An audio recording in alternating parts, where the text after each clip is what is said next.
우리에게 주신 하나님의 말씀은 마가복음 4장 35절에서 41절까지의 말씀입니다. 마가복음 4장 35절부터 41절까지의 말씀 우리 한 목소리로 함께 읽겠습니다. 그날 저녁이 되었을 때에 예수께서 제자들에게 말씀하셨다. 바다 저쪽으로 건너가자. 그래서 그들은 무리를 남겨두고 예수를 배에 계신 그대로 모시고 갔는데 다른 배들도 함께 따라갔다. 그런데 거센 바람이 일어나서 파도가 배 안으로 갇혀 들어오므로 물이 배에 벌써 가득 찼다. 예수께서는 고무래에서 베개를 베고 주무시고 계셨다. 제자들이 예수를 깨우며 말하였다. 선생님, 우리가 죽게 되었는데도 아무렇지도 않으십니까? 예수께서 일어나 바람을 꾸짖으시고 바다더러 고요하고 잠잠하여라 하고 말씀하시니 바람이 그치고 아주 고요해졌다. 예수께서 그들에게 말씀하셨다. 왜들 무서워하느냐? 아직도 믿음이 없느냐? 그들은 큰 두려움에 사로잡혀서 서로 말하였다. 이분이 누구시기에 바람과 바다까지도 그에게 복종하는가? 아멘. 자리에 앉으시겠습니다.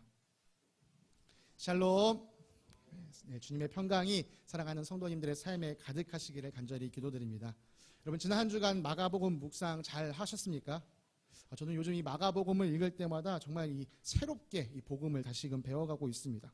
사실 이번 달에 이 복음서를 함께 묵상할 말씀으로 택할 때는요, 솔직히 마음속에는 복음서야 그래도 내가 목사인데 복음서는 좀 익숙하지 라는 마음으로 시작을 했는데, 하루하루 이 복음서를 읽을 때마다 이거 내가 알고 있었던 마가복음 맞아? 라는 느낌을 받을 정도로 참 많은 것들을 깨달아가고 있습니다. 정말 이 기쁨이 저뿐만이 아니라 사랑하는 성도님들에게도 가득하길 원합니다. 여러분 중에도 혹시 복음서야 쉽지 생각하셨던 분이 있다면요, 좀 더 기대감을 가지고 이 마가복음 읽기에 함께 동참해 주시면 감사하겠습니다. 이번 주 마가복음 말씀을 열심히 묵상하신 분들이라면, 특히 어제 말씀을 묵상하신 분들이라면 아마 속으로 이런 생각 해보신 분이 계시리라고 생각합니다. 어라? 이번 주 본문에 겨자씨 내용이 나오네. 그럼 이번 주는 10중 8구 겨자씨 설교가 나오겠구나. 저도요, 제가 이 설교를 준비하기 위해서 사실 한 주간의 말씀을 주초에 한번 쭉 읽어보거든요. 그러니까 이번 주에 읽어야 될 분량을 쭉 읽어보면서 우리 성도님들과 주일에 어떤 말씀을 나누면 좋을까 그 생각을 합니다. 그런데 딱 읽다가 주초에 읽다 보니까 겨자씨가 딱 눈에 보이는 거죠. 이번 주 본문은 정해졌구나. 겨자씨 가지고 설교하면 되겠다. 그런 마음을 가지고 있었는데요. 한 주간 말씀을 묵상하면 묵상할수록 주님께서 제게 주시는 마음은 10중 8구가 아니라 10중 1, 2였습니다.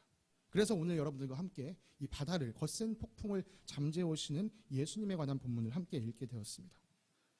아마 어제 제가 나눠드린 묵상을 읽으시면서 왜 폭풍이 빠졌지? 내일 폭풍 설교하시려나 보다 라고 생각하신 분이 있으시다면 그분은 저를 잘 아시는 분입니다. 네, 오늘 우리가 함께 이 말씀, 오늘 읽었던 마가복음 4장 35절부터 41절까지의 말씀을 다시 한번 우리가 정리해 볼 텐데요. 여러분, 최대한 지금은요, 여러분의 상상력을요, 머리를 여셔야 됩니다. 여러분의 머릿속에서 이 말씀을 그림을 쫙 그리시면서 한번 생각을 해보셔야 됩니다. 35절에 보니까요, 그날 저녁이 되었을 때에 라고 말씀을 시작합니다. 여러분, 그러니까 우리가 그날이 어느 날인지는 먼저 좀 알아야 됩니다. 바로 이 날은요, 예수님께서 바닷가에서 많은 사람들을 가르치셨던 날입니다. 예수님 주변으로 너무 많은 사람들이 모이니까요, 예수님이 사람 주변에 둘러싸이셨어요. 그래서 예수님이 말씀을 전하시기가 좀 불편하셔서 배를 타시고 해변가에서 조금 떨어지신 상태에서 거기서 사람들에게 말씀을 가르치셨습니다. 거기서 가르치셨던 말씀이 우리가 읽었던 4가지 밭의 비유나 혹은 씨와 싹이 트는 비유나 혹은 겨자씨 비유, 이런 여러 가지 말씀들을 예수님은 하루 종일 사람들에게 가르쳐 주셨습니다. 그리고 그날 저녁이 되었을 때에 예수님께서 제자들에게 말씀하셨어요. 우리 바다 저쪽으로 건너가자. 지금 예수님 앞쪽에는요, 예수님을 기다리는 사람들이 수많이 있었습니다. 그런데 그들을 두고 예수님은 바다 저쪽으로 건너가자 말씀을 하신 거예요. 여러분, 머릿속에 생각하셔야 돼요. 저녁 해가 뉘어뉘어 지고 있는 바닷가. 그런데 이 갈릴리 바다는 여러분 말씀드렸던 것처럼 우리 서해 바다가 이런 게 아니라 이 호수라고 말씀드렸죠. 큰 호수. 그러니까 여러분들이 어떤 상상을 하셔야 되냐? 이렇게 지금 뉘엿뉘엿 해가 지고 있는 넓은 호수를 상상하셔야 됩니다. 해가 점점 저갈수록 이 호수물이 어두워져 가고 있습니다.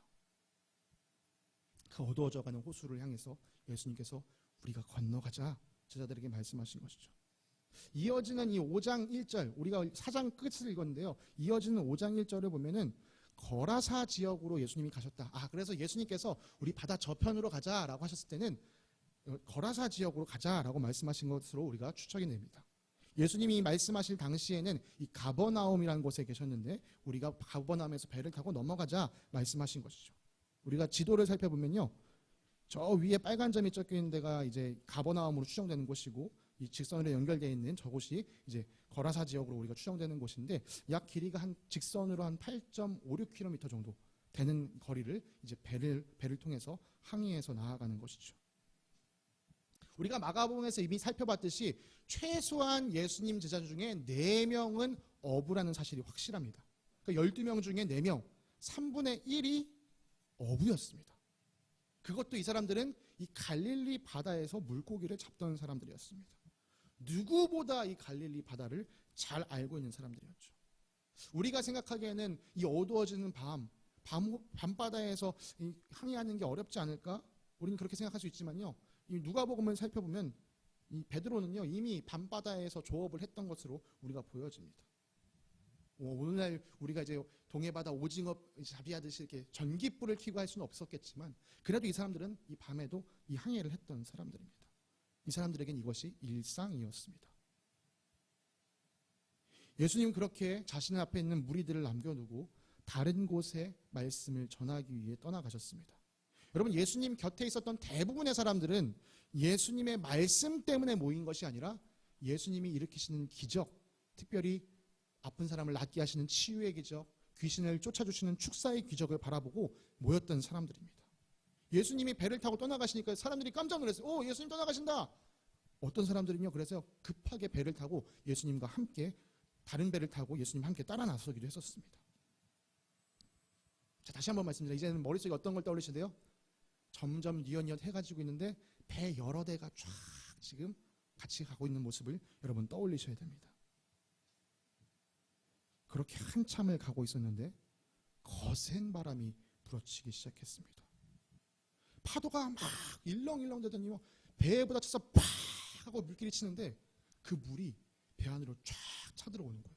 출렁이는 물들이 막 차고 들어오는 것을 보았습니다. 4D 영화관에 있는 것처럼 상상하셔야 됩니다. 여러분, 왜 지금 물이 튀고 있어요.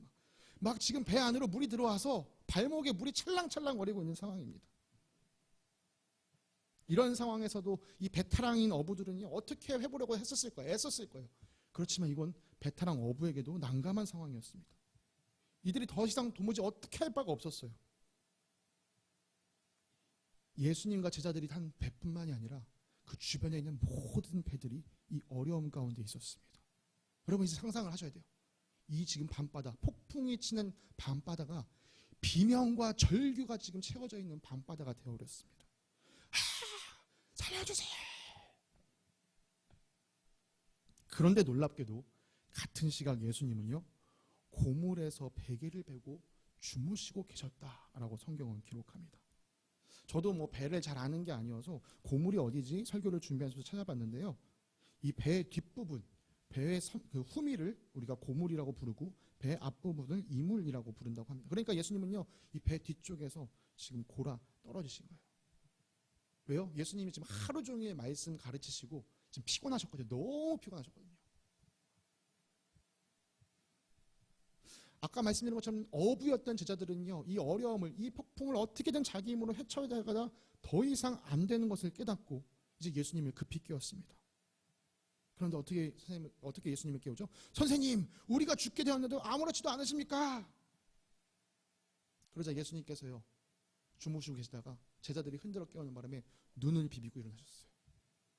그리고 바람과 바다를 향해서 외치셨습니다. 고요하고 잠잠하여라. 여러분, 근데 우리가 성경을 자세히 보니까요, 외치셨다라고 표현하지 않고 꾸짖으셨다라는 표현을 씁니다. 여러분, 우리가 바람이나 바다를 향해서 소리를 내잖아요. 잠잠해라 하잖아요. 그건 외치는 겁니다. 왜요? 바람과 바다가 내 말을 듣지 않기 때문이죠. 그렇지만 주님은 말씀하셨습니다. 바람과 바다를 향해 말씀하셨습니다. 특별히 꾸짖으셨습니다. 고요하고 잠잠하여라. 그런데 놀랍게도요, 그렇게 막 날뛰고 있던 파도가, 무섭게 몰아치던 바람이 예수님 그 한마디에 아주 고요해졌다라고 이야기합니다. 그리고 예수님은 눈을 들어서 제자들을 바라보셨습니다. PPT 한 번만 눌러주시겠습니까? 지금 컴퓨터가 건드려진 것 같은데요. PPT 한 번만 눌러주시면 감사하겠습니다.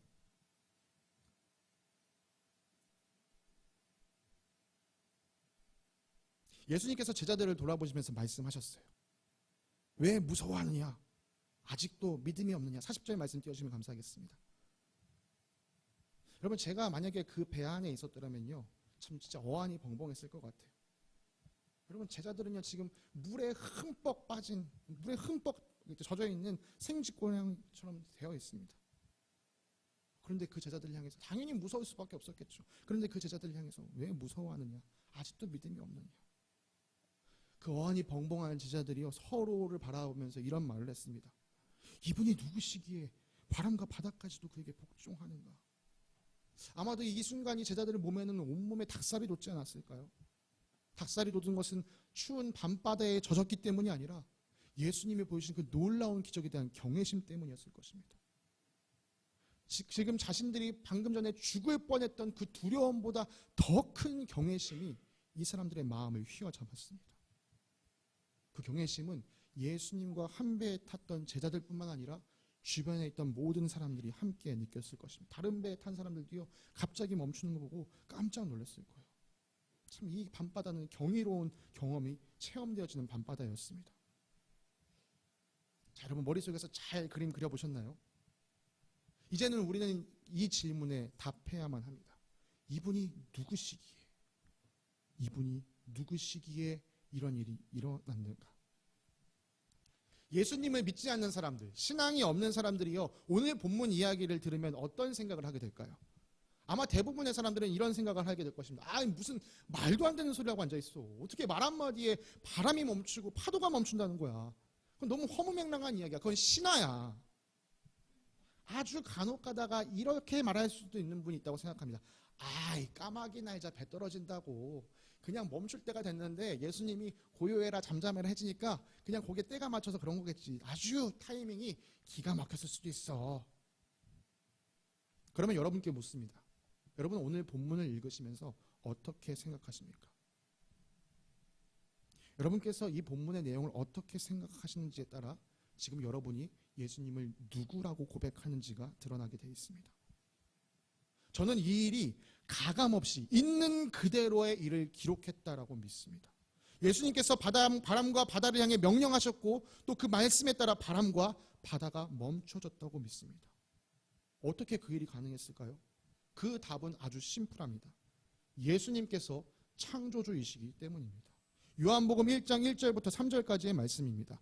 태초에 말씀이 계셨다. 그 말씀은 하나님과 함께 계셨다. 그 말씀은 하나님이셨다. 그는 태초에 하나님과 함께 계셨다. 모든 것이 그로 말미암아 창조되었으니 그가 없이 창조된 것은 하나도 없다. 요한은요 말씀이 태초에 하나님과 함께 계셨고 그 말씀이 하나님이셨으며 그 말씀을 통하여 모든 것이 창조되었다라고 성경에 기록합니다. 그리고 요한은 이 말씀이 누구라고 얘기하나요? 그 말씀은 육신이 되어 우리 가운데 사셨다. 우리는 그의 영광을 보았다. 그것은 아버지께서 주신 외아들의 영광이었다. 그는 은혜와 진리가 충만하였다. 네, 요한은요 그 말씀이 육신이 되어 다시 말해서 사람의 몸을 입고 이 땅 가운데 찾아오셔서 우리와 함께 이 땅에 계셨다라고 말합니다. 바로 이 말씀은 예수님을 의미하는 거죠.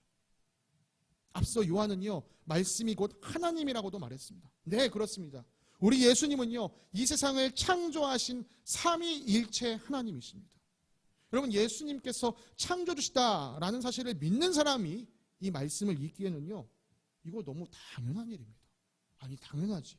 예수님께서 이 세상을 만드셨는데 당연히 바람과 바다가 예수님 말씀에 순종해야지. 물론 오늘 본문이 있는 이 상황에서 아직까지 제자들은 예수님이 어떤 분이신지 잘 몰랐기 때문에 그 모습을 보면서 이분이 누구시기에 이렇게밖에 말할 수 없었습니다. 그러나 이제 예수님이 누구신지 잘 아는 우리들이 보기에 이 일은 당연한 일, 놀랄 일이 아닙니다. 예수님은 온 세상을 만드신 창조주 하나님이십니다.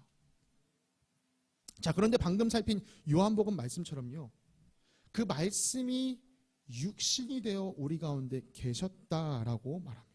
네, 예수님은요 하나님이심과 동시에 사람으로서 이 땅에서 사셨습니다. 오늘 마가복음 말씀은요 예수님이 사람으로 이 땅에 사셨다는 것을 분명하게 보여줍니다. 예수님께서 너무 피곤하셔서 폭풍 치는 배 안에서도 주무시고 계셨다. 여러분, 하나님은요 피곤을 모르십니다. 그분에게는 잠이 필요하지 않습니다. 그래서 시편 기자는요 이렇게 주님을 노래하기도 했었습니다. 이스라엘을 지키시는 분은 졸지도 않으시고 주무시지도 않으신다. 네, 그분은요 주무시지 않으셔도요 24시간 365일 깨어 계셔도 100%의 컨디션으로 자기 백성을 지켜주실 수 있는 분이십니다. 그런데 인간의 몸을 입고 오신 예수님은 달랐습니다. 그분은 하루 종일 말씀을 가르치고 나셔서 너무나 피곤하신 나머지 주무셔야 했고, 또 광야에서 40일을 금식하신 뒤에는 너무나 배고픔을 느끼셨고, 또 오래 길을 걸으실 때는 피곤해서 쉬시기도 하셔야 했습니다. 종종 그래서 저는요 예수님이 이 땅에 오신 것을 이렇게 설명하곤 합니다. 제가 오늘 하늘이 옷을 들고 온다는 걸 깜빡했는데요. 여러분, 하늘이에게는 참 잘 맞는 옷이겠죠. 그런데 만약 그 옷을 제가 입는다라고 한번 상상해 보시기 바랍니다. 그 옷이 아무리 신축성이 좋아도요 하늘이 옷을 제가 입으면요 꽉 껴서 답답합니다. 숨 쉴 수가 없습니다. 아니요, 제가 아니라 준우도 그 옷 못 입습니다. 여러분, 예수님께서 사람의 몸으로 이 땅에 오신 것이 이와 같습니다. 무한하신 하나님께서 유한한 인간의 육체를 입고 사신다는 것, 하나님으로서는 느끼지 않으셔도 됐었던 피곤함과 배고픔, 목마름을 예수님은 다 느끼고 사셨습니다. 그뿐이었을까요? 예수님은 붙잡히시던 날 밤 채찍에 맞으시고 주먹질을 당하시고 가시관을 쓰셨을 때 그 고통을 다 느끼셨습니다. 예수님은 십자가에 손과 발이 못 박히셨을 때 말할 수 없는 아픔에 비명을 저지르셨습니다. 십자가에 매달려 숨을 거두실 때까지 예수님은 극심한 고통 가운데, 통증 가운데 머물러 계셨습니다. 하나님으로서는 느끼실 필요가 없는 그 모든 일들을 다 겪으신 것이죠. 이것이 도무지 사람의 머리로서는 잘 이해되지 않습니다. 아니, 하나님이신 분이, 하나님과 동등하신 그분이 왜 이런 일들을 감당하시는가? 이게 너무 이해 안 되세요. 1세기 초대교회 시절에는요 예수님께서 사람의 몸으로 오셨다는 것 그 자체를 부정하는 사람도 있었어요. 아니야, 예수님이 이런 하등한 인간의 몸을 입고 이 땅에 오셨을 리가 없어. 그것을 부인하는 이단들이 있었습니다. 그런데 그들이 이단으로 정죄되는 이유는 무엇입니까? 성경이 우리에게 분명하게 예수님께서 사람의 몸을 입고 이 땅에 오셨다라고 증거하기 때문입니다. 그렇다면 도대체 왜 하나님은, 왜 예수님은 그 인간의 몸을 입고 이 땅에 찾아오셔야 했을까요? 여러분, 혹시 묵상집 가지고 계신 분 계시다면 맨 앞에 표지를 넘겨서 그 표지에 적혀있는 성경 구절 읽어주시겠습니까? 아무나 한 분이 좀 읽어주시면 감사하겠습니다.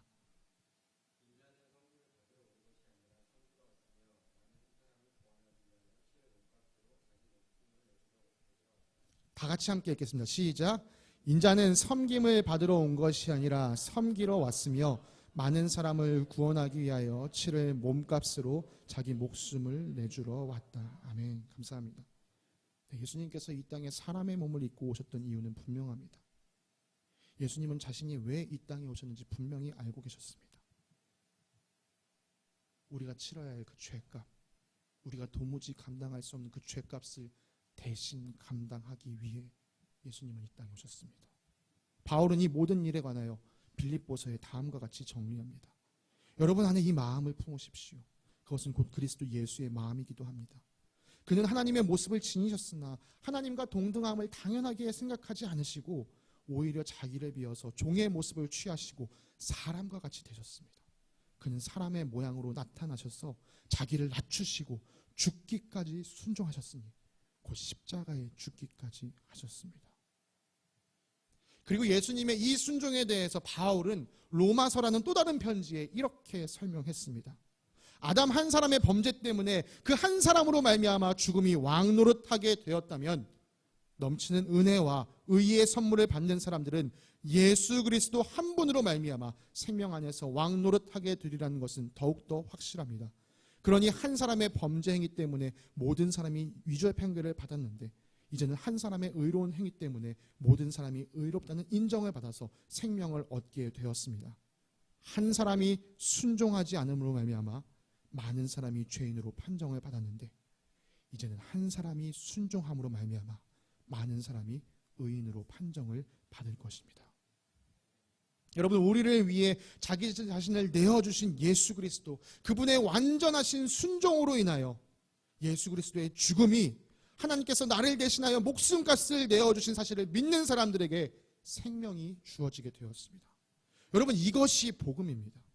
저와 여러분을 향하신 하나님의 사랑이 우리를 포기할 수 없어서 우리가 치러야 할 죄값마저도 스스로 감당하셨다는 이 사실, 이 복음을 믿는 자들에게 우리 주 예수 그리스도로 인한 대속의 은혜, 우리의 죄가 사여지는 은혜가 임하게 됩니다. 하나님께서 여러분에게 다른 것을 요구하지 않으세요. 너가 착한 삶을 살아라. 하나님께서 우리에게 먼저 이것을 요구하지 않으세요. 하나님께서는 우리에게 이것을 요구하십니다. 내가 너를 사랑한다니까. 내가 예수를 통해 나의 사랑을 너에게 보여줬잖아. 내 사랑을 좀 받아줄래? 여러분, 이 요청에 대해서 우리가요, 네 주님, 예수님께서 보여주신 것이 당신이 나를 향한 사랑임을 내가 믿습니다. 저도 그렇게 주님을 사랑하고 살겠습니다. 여러분, 이렇게 응답하는 사람에게 하나님은 영생을 약속하여 주셨습니다. 여러분, 주님을 사랑하며 산다는 것, 그것은 과연 무엇일까요? 그것을 오늘 이 한 가지를요, 오늘 본문에서 살펴보고 오늘 말씀을 마치도록 하겠습니다. 여러분, 다시 한번 여러분 머릿속에 상상극장을 켜주시면 감사하겠습니다. 지금으로부터 한 3, 4, 5년 뒤에 오하늘이 5살 되었을 때를 상상해 주시면 감사하겠습니다. 하늘이가 이제 5살이 돼서 유치원에 갔습니다. 어느 날 유치원에 돌아왔는데요, 애가 시무룩한 거예요. 그래서 제가 물어봤어요. 하늘아, 오늘 무슨 일 있었어? 유치원에서 무슨 일 있었어? 아무 말도 안 하고 아니야 하고 자기 방문으로 들어가서 문을 탁 닫아버렸어요. 그래서 제가 무슨 일 있었지? 밤에 몰래 방에 들어가서 하늘이 일기장을 보니까 세상에 유치원에서 자기 친구 인형을 망가뜨린 거예요. 친구가 가장 소중하게 생각했던 그 인형을 망가뜨려서 저거 내가 어떻게 보상해줘야 되는데 근데 자기 용돈으로는 그걸 할 수가 없고 그래서 속으로 끙끙 앓고 있었습니다. 자, 제가 이 일기장을 읽고 아빠로서 어떤 마음을 느꼈을까요? 1번, 우리 딸이 아빠 주머니를 걱정해주는 효심 깊은 딸이구나. 참 대견하다. 2번, 아니 그런 일이 있었으면 아빠한테 좀 이야기를 하지. 왜 그걸 가지고 혼자 끙끙 가지고 앓고 있어? 여러분, 어떤 마음을 제가 느끼게 될까요? 저는 이 상상극장을 하면서요, 이 2번 마음에 취해가지고 하늘아 얘기 좀 하라니까. 하나님 마음도 마찬가지입니다. 오늘 본문에 보니까요, 제자들이 자신을 덮치는 파도와 바람을 보면서 두려워했습니다. 예수님께서 바람과 바다를 잔잔하게 하시면서 제자들에게 이렇게 말씀하셨습니다. 왜들 무서워하느냐? 아직도 믿음이 없느냐? 여러분, 이 말씀은요, 이들이 느꼈던 무서움, 불안, 공포, 두려움의 근원이 상황에 있는 것이 아니라 그들의 믿음 없음에 달려있다는 것을 보여줍니다. 여러분, 믿음이 있었다면 이들이 이 문제 상황 속에도 주님을 믿고 평안을 얻을 수 있었을 것입니다. 여러분, 여기 믿음의 대상이 누구입니까? 그들과 함께 계신 예수님입니다. 제자들은 예수님에 대한 믿음이 적었습니다. 왜요? 왜 예수님에 대한 믿음이 적었죠? 그들이 하는 말에서 보듯이 이들은 예수님이 누군지 잘 몰랐기 때문이죠. 여러분, 앞선 주에서도 이미 말씀드렸지만 이 마가복음은요, 매우 요약해서 기록한 책입니다. 그래서 지금 우리는 마가복음 4장을 읽고 있어서 예수님 사역의 거의 초반 단계라고 생각하지만 이미 한 1년 이상을 제자들이 예수님을 따라다녔던 상황이에요. 이미 예수님을 통해서 많은 기적을 제자들은 보았습니다. 아니, 그 요약된 얘기를 모른다 할지라도 우리가 읽었던 마가복음 안에서도요, 이미 제자들은요, 예수님께서 말씀으로 병자들을 치유하시고 귀신을 내쫓는 모습을 여러 번 봤습니다. 그러나 여전히 제자들은 예수님이 누구신지 몰랐습니다. 만약 이들이 예수님이 누구신지 정확히 알았더라면, 그래서 예수님을 향한 믿음이 분명했더라면 오늘 본문처럼 야단법석, 난리법석 떨지 않았겠죠. 여러분, 제자들이 예수님을 부르짖는 모습을 보십시오. 선생님, 우리가 죽게 되었는데도 아무렇지도 않으십니까? 저는 이 말에서요, 예수님을 향한 원망을 읽을 수 있었어요. 왜요? 저녁에 사람들 거기 가버나움에 머물면 되는데 예수님이 자, 우리 배 타고 저편으로 가자. 예수님이 말씀하셨잖아요. 예수님 말씀 따라서 가는 길에 지금 폭풍 만난 거잖아요. 그런데 지금 이 상황이, 예수님 말 듣다가 이 상황이 펼쳐졌는데 예수님은 지금 하고 주무시고 계시네요. 아니, 이 상황에 예수님 주무시고 계신다고? 제자들의 원망이 여기서 느껴집니다. 선생님, 우리가 죽게 되었는데 아무렇지도 않으십니까? 여러분, 예수님 앞에 내 상황을 이렇게 털어놓는 것 기도로 착각하지 마십시오. 이건 하소연에 불과합니다. 제자들이 한 것은요, 기도가 아닙니다. 예수님께 부탁한 것도 아니에요. 예수님은 지금 원망하고 있는 것이죠. 만약 제자들이 예수님이 누구신지 정확히 알았더라면, 예수님 향한 믿음이 있었더라면요, 제자들은 이렇게 행동했었어야 합니다. 예수님, 어서 일어나 보시겠어요? 지금 밖에 바람이 많이 불고 있습니다. 파도 때문에 지금 배가 많이 물에 잠겼어요. 저희 힘으로는 도저히 이걸 해결할 수가 없습니다, 주님. 그러나 주님께서 말씀하시면 모든 것이 가능해질 줄 믿습니다. 주님, 이 바람과 바다를 멈춰주세요. 만약 이렇게 예수님을 깨우는 제자가 있었다, 저는 그 제자는 예수님께 큰 칭찬을 받았을 거라고 생각합니다. 그러나 제자들 중엔 그런 사람들이 아무도 없었습니다. 오늘 본문을 되짚어보면요, 예수님이 함께 하셔도, 심지어 이 제자들처럼 예수님이 눈앞에 함께 하셔도 예수님에 대한 믿음이 없으면 눈앞에 펼쳐지는 상황의 마음을 뺏기고 걱정과 두려움에 잡히는 것을 봅니다. 여러분, 어떤 사람들이 예수님에 대한 믿음이 없다고요?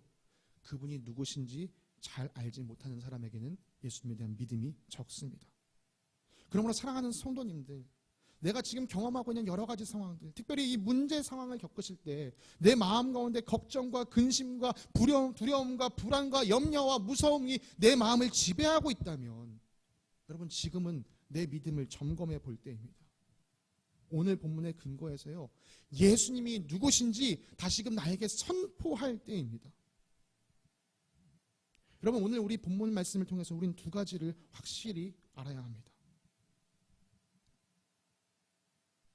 첫째, 내가 믿는 하나님이 온 세상을 만드신 전지전능하신 창조주라고 나는 고백하는가?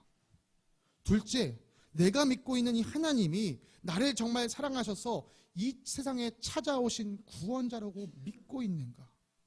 여러분, 이 질문에요, 나는 그렇게 믿습니다라고 대답할 수 있다면, 정말 내가 확신 있게 대답할 수 있다면요, 여러분, 우리가 문제 상황에 두려워 떨 이유가 아무것도 없습니다. 여러분, 이 상황을, 이 두 가지를 정확히 믿으신다면, 내가 믿는 하나님이, 내가 믿는 예수님이 온 세상을 만드신 창조주시라는 사실을 믿고, 그 하나님이 날 향해서, 날 사랑하셔서 이 땅에 찾아오신 분이라는 것을 믿으신다면, 여러분, 문제 상황 가운데서 여러분 영혼을 향해서 이렇게 선포하십시오. 내 영혼아, 왜 두려워하느냐? 잠잠히 하나님의 능력을 바라라. 잠잠히 그 사랑의 하나님을 바라봐라. 여러분, 그리고 이 전지전능하신 하나님께서 여러분을 사랑하신다는 사실을 믿으신다면 그 문제 상황 앞에서 무릎 꿇고 주님 앞에 기도하시기 바랍니다. 여러분, 전지전능하신 하나님께서 여러분을 사랑하시는데 그렇게 기도하는 여러분의 기도를 듣지 않으시겠습니까? 이렇게 지금 절규하며 원망하며 부르짖는 제자들의 음성에도 귀 기울여 들으셨다면 예수님을 신뢰하는 마음으로 주님, 나를 도와주십시오 라고 부르짖는 자녀의 음성을 우리 주님께서 멀리 하시겠습니까? 말씀을 마무리하기 원합니다. 여러분, 마가복음을 읽으시면서 예수님이 누구신지 더 깊이 알아가시기 바랍니다. 그리고 예수님을 향한 우리의 믿음이 날이 갈수록 더욱 깊어지기 원합니다. 예수님에 대해서 더욱 깊이 알아가시면서 우리가 마가복음 1장 1절에서 살폈던 그 고백처럼 예수님이 나의 왕이시다라고 고백하시면서 살아가시기 원합니다. 여러분, 그러기 위해서요, 오늘 우리는요, 오늘 본문에서 발견한 예수님, 그분이 누구신지 정확히 고백해야 합니다. 우리 함께 이 문장 읽겠습니다. 시작. 예수님은 사람의 몸을 입고 이 땅에 찾아오신 전지전능하신 창조주이십니다. 아멘. 여러분 이 사실 믿으셔야 합니다. 여러분 예수님 왜 이 땅에 찾아오셨다고요? 두 번째 문장도 함께 읽겠습니다. 시작. 예수님은 나의 죄값을 대신 갚아주시기 위해 사람의 몸으로 이 땅에 찾아오셨습니다. 이것이 여러분을 향한 하나님의 사랑의 증거입니다. 여러분 이 사실을요, 이 자리에 계신 분들은요 안다라고 고백하실 거예요. 그러나 제가 다시 한번 말씀드립니다. 여러분, 아는 것으로 충분하지 않습니다. 여러분 머리에 알고 있는 이 지식을 여러분의 마음과 여러분의 영혼 가운데 새기시기 바랍니다. 그것이 믿음입니다. 여러분 믿음은요 우리의 삶을 변화시킵니다. 두려움이 찾아올 때 그 믿음을 붙잡고 전지전능하신 우리 주님께서, 나의 사랑하신 주님께서 나를 반드시 구원해 주실 것이라는 그 확신을 얻으시면서 이 폭풍치는 세상 한가운데 주님 주시는 평안을 누리고 사시는 겨자씨 교인들 되시길 간절히 바랍니다. 함께 기도하겠습니다. 사랑의 하나님 아버지 감사합니다. 오늘 말씀을 통하여 우리를 위해 이 땅에 찾아오신 예수님이 누구신지 다시금 생각하게 하시니 참 감사합니다. 예수님께서 나의 죄를 대신하기 위해 이 땅에 찾아오신 전지전능하신 창조주 하나님이심을 믿으면서 나를 향한 하나님의 사랑이 얼마나 크고 놀라운지 깨달으며 그 사랑에 감격하는 삶 살게 하여 주시옵소서. 주님 이 땅에 사는 동안 그 주님의 크신 사랑을 느끼면서 나도 주님을 사랑합니다 라고 고백하는 삶을 사는 저희들 되길 간절히 소망합니다. 우리의 삶이 주님께서 기뻐하시는 일들로 채워가면서 참된 순종으로 주님께 사랑을 고백하고 살아가는 저희들 되게 하여 주시옵소서. 우리를 그렇게 만들어주신 주님께 감사드리며 거룩하신 우리 주 예수 그리스도의 이름으로 기도드립니다. 아멘.